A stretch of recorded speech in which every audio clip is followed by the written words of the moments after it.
Bonjour, je suis Christelle Lucie de la chaîne Académie La Nouvelle Conscience, en direct du hamac et de la forêt de chênes.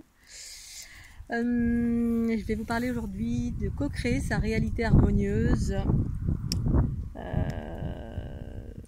Comment on fait en lien avec le travail sur soi. Alors qu'est-ce qui fait qu'on a une réalité qui n'est pas harmonieuse? D'abord, alors évidemment, je vous partage mes expériences, ma conscience, chacun fait ce qu'il veut, je cherche à convaincre personne, comme d'hab. Qu'est-ce qui fait que notre réalité n'est pas forcément comme on le souhaite? Donc ça, je pense que vous avez maintenant compris que nous sommes influencés de mille et une façons, tout simplement parce qu'on a vécu un cycle évolutif qui s'appelle l'ère du poisson, qui est une ère majoritairement patriarcale, une ère qui durant laquelle on a fait plein d'expériences, pour certains d'entre nous, pas tous, on va dire d'une façon générale. C'est un cycle évolutif qui fait qu'on s'incarne et se réincarne, donc ce que certains appellent le cycle karmique, voilà, qui pour moi correspond tout simplement à, une fois qu'on perd son corps, on décède, et bien on continue à évoluer dans l'optique de rééquilibrer toutes les expériences négatives, enfin toutes les empreintes négatives qu'on a laissées de notre vivant. Donc on revient d'une façon perpétuelle pour rééquilibrer, pour avoir l'occasion de rééquilibrer ou d'évoluer à travers ce qu'on n'a pas terminé dans une autre vie, ou pas. Et donc, durant des vies, on a fait plein d'expériences qui ont laissé en fait des empreintes négatives. Ça c'est une chose, c'est ce qu'on appelle les mémoires. Les mémoires négatives qui nous suivent de vie en vie et que l'on porte en soi d'une façon consciente ou inconsciente, ce qui fait qu'on répète des schémas répétitifs, voilà, on vit des choses répétitives. Ces mémoires que l'on porte peuvent aussi appartenir à nos parents, nos grands-parents, peuvent appartenir également à nos lignées originelles. Donc les lignées originelles pour moi c'est les créateurs, créatrices des matrices humaines, donc les êtres qui ont fait de la génétique sur cette planète, à l'origine de cette planète, et qui dans cette génétique il y a une sorte d'implant, c'est-à-dire c'est des mécanismes qui ont été engrammés, un fonctionnement. Si on mélange un singe avec un lion, peut-être que le lion va avoir des mécanismes de singe, mais il ne le sait pas. Bref, un mécanisme peut-être qui va être enfermant.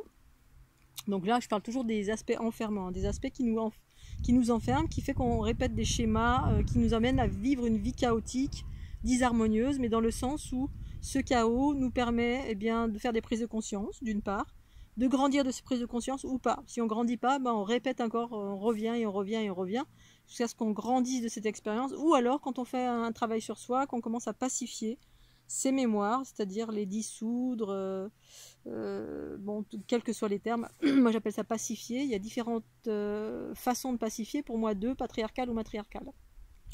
Patriarcale, c'est on se sépare d'une chose, on la jette à la poubelle. Matriarcale, on l'embrasse, on la transforme. C'est deux processus.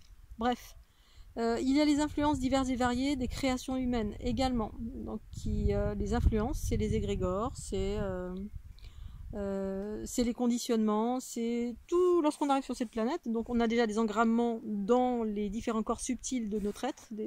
Les corps subtils, c'est les corps qui dépendent des différents chakras. Les chakras font partie encore de la matrice de la dualité.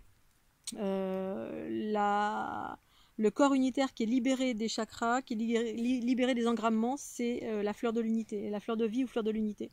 Tout dépend quelle fleur de vie, parce que la fleur de vie contient des engramements également qui détournent la vérité originelle.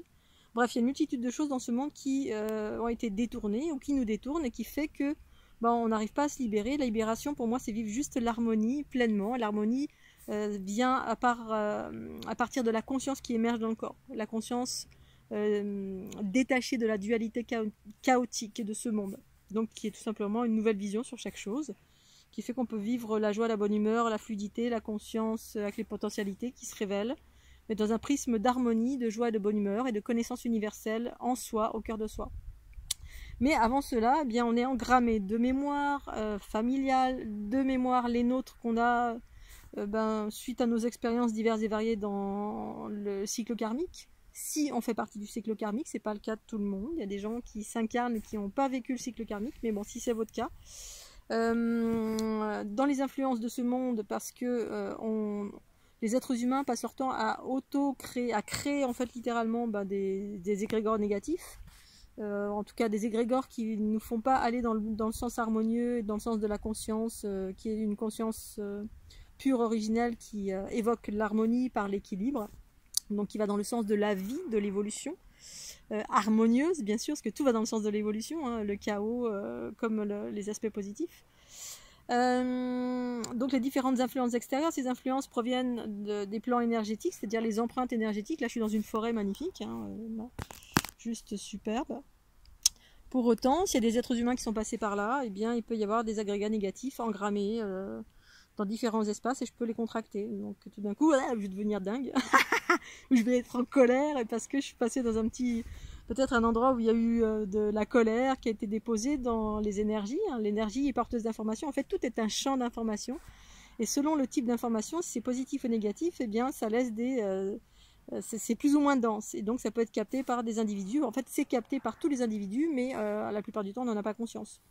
Moi, j'en ai conscience d'une façon générale pour ce qui m'appartient, bien sûr, et tout ce que je traverse. Donc on est conditionné également dès le début dans une société, dans des conditionnements, des croyances, des conditionnements, donc l'éducation, la société, les lois diverses et variées qu'on nous dit d'appliquer, qui sont également des enfermements de la conscience, de mille et une façons, on est enfermé. Bref, tout ce qui est à l'extérieur de soi nous enferme, tout ce qui est dans nos champs subtils, les chakras, les corps subtils qui font encore partie de ce monde, eh bien ça nous enferme. Toute notre conscience qui va à l'extérieur chercher de l'information d'une façon générale dans l'information patriarcale, eh bien ça peut nous enfermer aussi, comme ça peut aussi nous servir, mais ça dépend là où on veut aller. Bref, aller vers co-créer sa réalité harmonieuse, c'est s'émanciper de tous ces engramements, toutes ces mémoires, toutes ces influences. Donc j'explique dans mes vidéos de mille et une façons comment se détacher de l'extérieur, comment se pacifier l'intérieur, c'est-à-dire les mémoires, les conditionnements, tout ce qu'on a appris de mille et une façons à l'extérieur dans les livres, dans les écoles, quelles qu'elles soient spirituelles, que ce soit l'école classique, pour aller vers son intériorité. Pourquoi? Parce que dans l'intériorité, en tout cas en ce qui me concerne, j'ai découvert dans l'infiniment petit de mon être, une énergie pure, originelle, au-delà de la dualité chaotique, à laquelle je peux me référer. Et cette énergie, à l'intérieur de moi, s'appelle l'atome primordial. C'est un trou noir, et ensuite c'est la multitude des trous noirs, c'est-à-dire c'est l'univers en soi, qui est pur, originel, qui a été inaltéré, et qui vibre en très très haute fréquence, et qui correspond à mon soi supérieur, qui est ma conscience, la conscience du principe féminin, dans ma version unitaire. Parce qu'il y a effectivement la version duel qui est patriarcale sur ce monde-là, et qui est juste et parfait, qui est une école, et la version unitaire qui est matriarcale parce que c'est la conscience qui dirige, et la conscience au-delà de la dualité. Et cette conscience a été, c'est l'univers en moi en fait, tout simplement, qui a été pure et originelle, intouchée, mais c'est une sorte de basculement qui surgit en soi. Donc moi j'ai vécu ça en 2012, et c'est ce que je propose à travers mes soins, d'aller vers ce basculement qui consiste à prendre conscience que nous sommes le maître ou la maître en soi à partir des trous noirs, c'est-à-dire l'univers, on est l'univers manifesté. Donc c'est en cela qu'on est Dieu ou la déesse, ou ce qui sont encore des mots humains, mais moi je dis la vie harmonieuse manifestée, la conscience manifestée en soi, qui habite totalement le corps. Et cette conscience, elle est dénuée d'aspects négatifs, c'est-à-dire c'est moi dans ma version originelle, pure, divine et parfaite, donc joyeuse, conscience universelle quand j'ai besoin, détachée du monde duel, du monde chaotique. Pour autant, je reste quand même influencée parce que je fonctionne sur les deux aspects, c'est-à-dire je vis dans le monde duel et je vis l'unité aussi, donc je navigue entre ces deux espaces. Mais ma réalité harmonieuse peut être co-créée à partir de cet infiniment petit de mon être, c'est-à-dire ces trous noirs en moi, cet atome primordial, cette conscience en moi qui sont manifestées par les intuitions, cerveau droit, ou le cerveau gauche, lui est plutôt le porte-parole des aspects masculins et de l'ego en soi. Bon, les choses sont ce qu'elles sont. il y a deux aspects, je viens de vous les énoncer, puis j'ai fait plein de vidéos à ce sujet, je voulais en reparler encore un petit peu, parce que voilà, je suis dans un endroit idyllique et eh bien j'ai toujours plein de conscience quand je suis dans des endroits relativement élevés, et puis des endroits où j'ai choisi d'aller en pleine conscience, pour me ressourcer, me faire du bien, fait dans un environnement à haute fréquence, qui est l'endroit idéal finalement pour parler de conscience et partager sur ma chaîne tout ce que j'ai envie de partager. Voilà Scooby-Doo, je vais continuer la petite j'ai la petite cordelette, ma séance hamac. Pensez au petit pouce bleu, bisous bisous.